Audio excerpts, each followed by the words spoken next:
Welcome to the homework solution tutorial. This is on identifying properties of a quadratic, 1.b. For all these questions here, you are going to basically find all these characteristics of this function, which is a quadratic.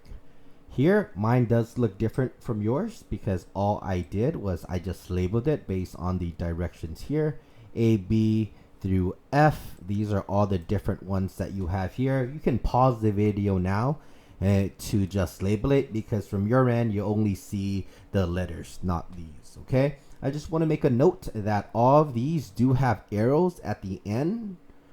Okay, so when you look at these, they're arrows. They don't stop. Okay, they're not points at the ends, they're both arrows. So I just want you to make sure you have that. All right, so let's go over this here. Number one, it asks us to find the vertex. The vertex is defined by the point in which the parabola turns. So the graph here has a point that it turns, and the point that it turns here is this point. It is at -2, comma, and 4. That is the point in which it turns. It goes up, or increase, reaches that point, then it decreases. Okay, goes up and then down. So the vertex can be defined by that point. We can write it -2, comma 4, and this is the highest value.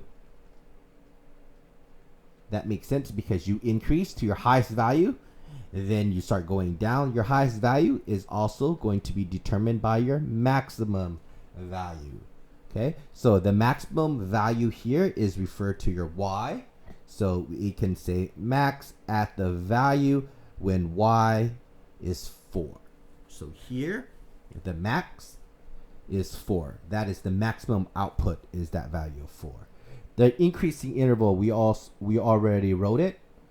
And it goes from all the way here, goes from -infinity all the way to 2.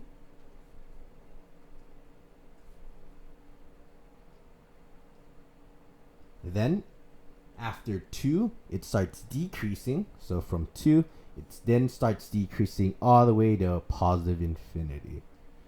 We need to know if it's open or closed when we write it. So it is open at -infinity, comma 2. Then it touches that 2. We're going to leave it open here. We're just going to, and then from -2,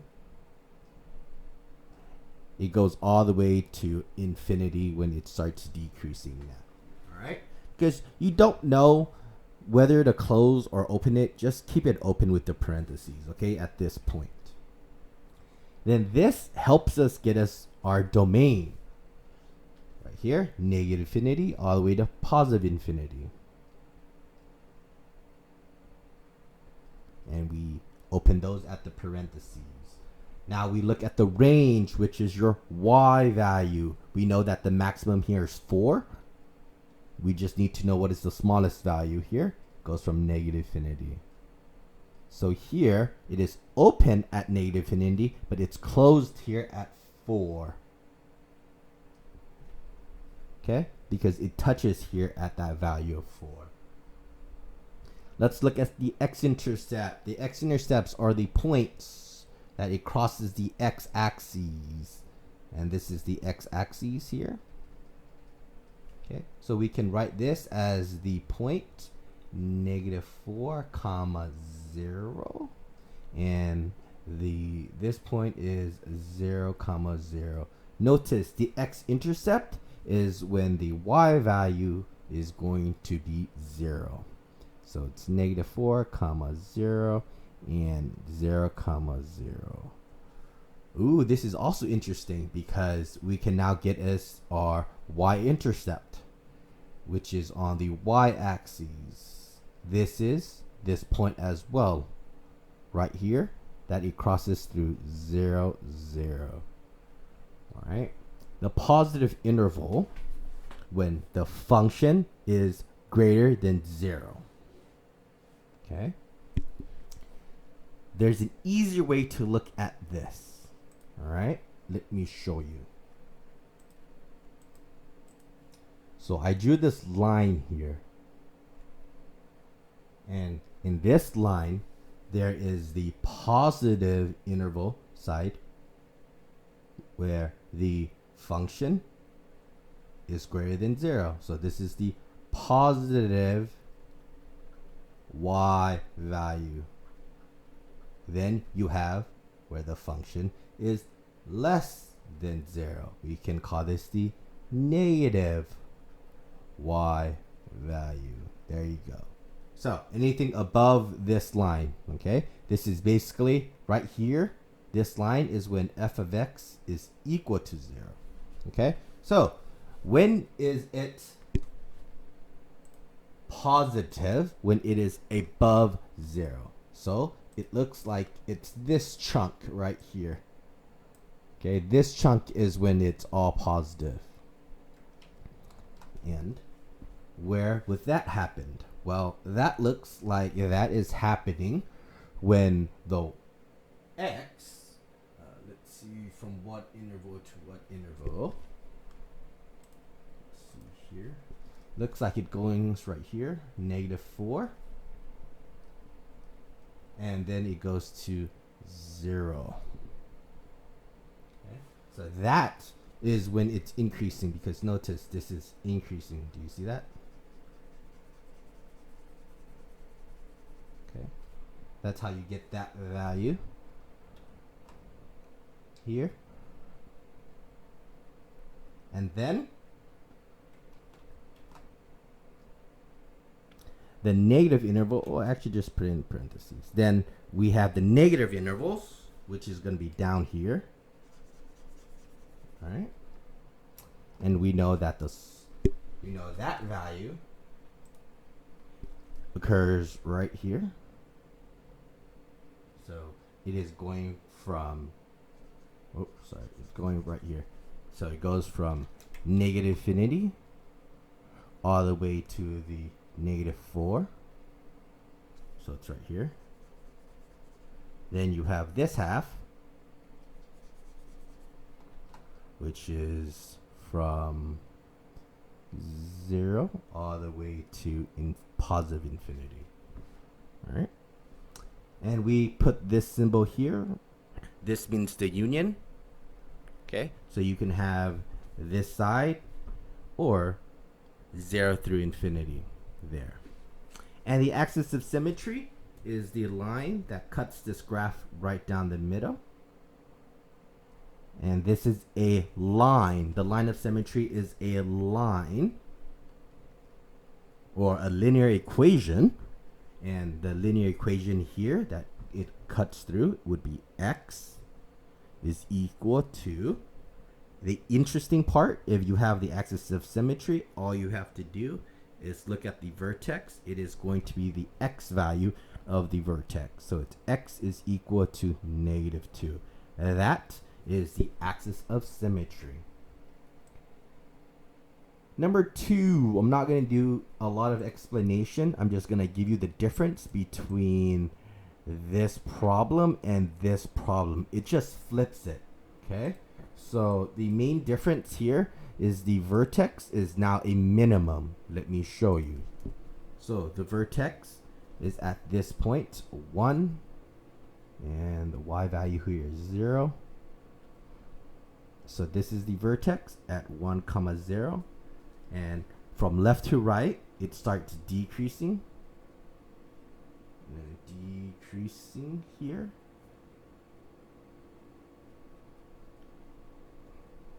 Then it starts increasing. So this is now a minimum value. That minimum value takes place when y is 0. So we can say that it is a minimum at the value of 0. The increasing and decreasing interval is done exactly the same, as well as the domain and range. So I'm just going to skip that explanation and just give you the answer. So it goes from increasing. It starts from when x is 1, then it goes all the way to your right, which is going to be positive infinity. That's why the interval is parentheses 1 comma infinity. Then it starts decreasing from negative infinity all the way to the vertex value, and that is when x is 1. Let's look at the domain and range. The domain here goes from negative infinity all the way to positive infinity. The range starts from 0 because that is the lowest value, then it goes all the way to positive infinity. X-intercepts and y-intercept. There's only one x-intercept, which is 0 comma 0, and then the y-intercept would be right here, which is going to be 0 1. Now we can look at the positive interval and the negative intervals. Let me draw that orange line to give you a better visual of it. So notice here it only has a positive interval. There is no negative interval because it doesn't go down here. So we can say none here, because again, does it ever reach this part? No. It's all up here. It's all the positive interval part. So that just goes from negative infinity all the way to the infinity. So the domain actually spans the entire positive interval. Then the axis of symmetry is a line that goes through the vertex, and that's why we can say this is when x is equal to 1. Notice the axis of symmetry is again the x value of the vertex, as well as it will give you where the, for a quadratic, where the interval splits it from the increasing and the decreasing. Okay. All right, so there you go. Let's look at 3 and 4. Am I gonna show 3 and 4? Yeah, I'm not gonna show 3 and 4. I'm just gonna give you the solutions for 3 and 4, because 3 looks like number 2 and 4 is the same thing as 3. Okay, there's nothing really different, so I'm just gonna give you the answer. There's no new explanation for it. I am gonna show you the increasing and decreasing interval here, because some students are still a little bit confused. So notice it is decreasing from negative infinity, then it goes all the way and it goes to the value of the vertex of negative 3. Then it starts from negative 3. Oops, sorry, I flipped this by accident. So it was decreasing from negative infinity all the way to negative 3. Then it starts increasing from negative 3. Do you see? Negative 3 starts increasing. Okay. All the way to positive infinity. The domain and range is fairly simple. X-intercept is very simple. The next explanation is going to be E. Okay, I lied because something interesting happens here. So the X-intercepts are right here, and I should already show it to you. It's negative 4 comma 0, and here negative 2 comma 0. You can't actually see it right here of what's happening to the y-intercept, because you can't see it. Do you see how it does not cross it visually? So you technically can't see it. So you can't, it does it, we can do it mathematically if we have the equation, but you can't find the x-intercept here. All right, let's look at the positive interval and the negative interval. And for this one, I'm gonna still do it and give you the explanation because some students are still struggling. So here, this is the line. And again, this is when when the function is equal to 0. Above, this is when it's the positive, which is when the function is greater than 0. Then we have negative, where the function is less than 0. Right. So where is it increasing from? So it is increasing from, it goes from, here it goes from, let's take a look. Okay. So look. It is positive, the first part right here. Look, you see how it's positive? And it goes right here. This is when x is equal to what value here? Negative 4. So that should be the first one. Okay, so negative 4. And then it comes from negative infinity. So negative infinity all the way to negative 4. Okay, then the second half, it starts increasing here. Okay. So here it goes from negative 2 all the way to positive infinity. All right. So it's negative 2 all the way to positive infinity. and you want the union between them, then the negative part, it would be down here. Okay, and it looks like it's only negative from right here, right, which is -4. Look, this is the value of -4, and this is the value of -2. Right? So that is -4 comma -2. And the axis of symmetry is just the equation of x is equal to -3. X is equal to -3. All right.